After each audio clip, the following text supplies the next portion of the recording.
budget parce qu'effectivement, une vraie problématique cette année avec des augmentations phénoménales et notamment jusqu'à 800 000 € à aller chercher pour pouvoir équilibrer le budget de fonctionnement.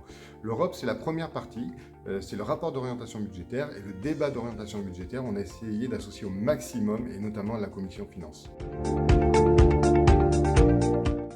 Ça, c'est le montant total du budget annuel, donc investissement et fonctionnement. Donc 21,4, c'est le budget de cette année et 20,7, c'est le budget de l'année dernière. On voit bien cette augmentation assez importante qui est due surtout au fonctionnement.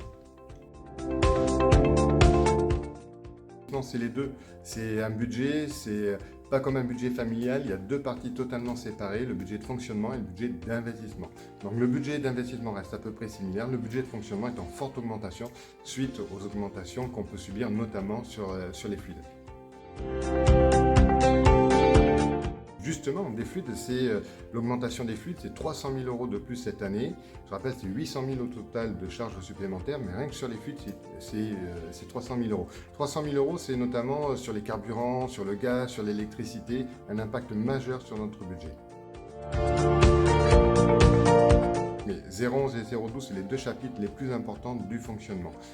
0,11, c'est les charges, donc on en parlait, plus 300 000, les charges notamment sur les carburants. Le 0,12, c'est le personnel, où effectivement, avec les points d'indice de revalorisation des fonctionnaires, ce qui est très très bien, on est à plus de 350 000. Donc déjà, rien qu'en ces deux postes, c'est quasiment 650 000 d'augmentation. L'objectif, c'est de trouver des solutions. Il nous manquait 800 000 € sur le budget de fonctionnement. Le but, c'est pas de passer par des concessions, mais trouver la meilleure des solutions en travaillant avec la commission finances, avec l'ensemble des élus, pour essayer d'équilibrer ce budget de fonctionnement. On a proposé 4 leviers d'action. Le premier, c'est réduire les investissements. Le deuxième, c'est augmenter les impôts. Le troisième, c'est utiliser les excédents de l'année dernière. Bon, c'est une capacité limitée, mais c'était important de pouvoir utiliser ce levier. Et enfin, c'est de réduire les frais de la collectivité.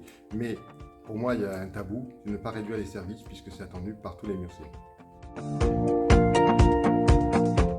Le bas de laine, c'est ce qu'on pourrait appeler les excédents de l'année dernière. On a choisi de piocher 257 000 € dans ce bas de laine, dans ce livret A, comme on pourrait dire pour une famille. Mais c'est une capacité limitée, c'est pour pouvoir équilibrer le budget de cette année. Alors, au départ, on avait imaginé une augmentation de 4 points de fiscalité.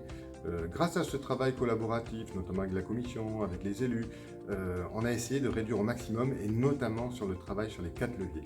Donc aujourd'hui, on n'est que sur 2 points de fiscalité. Alors on a conscience que ça a toujours un impact sur les familles miocèses. En tout cas, on a essayé de le réduire au maximum. Et ça représente à peu près 3,75 € par mois et par foyer. Voilà. Donc on a essayé de limiter cet impact au maximum. Alors la commune de Mios, elle est très faiblement endettée. C'est un point majeur qu'on a réussi depuis 2014. Aujourd'hui, on considère qu'on est à peu près, c'est un indicateur à 2,87 années de capacité de remboursement. Cet indicateur, il faut normalement qu'il soit en dessous de 10 années. Donc vous voyez, on est vraiment très bas. Et on est surtout la commune la moins endettée de notre territoire du bassin d'Arcachon.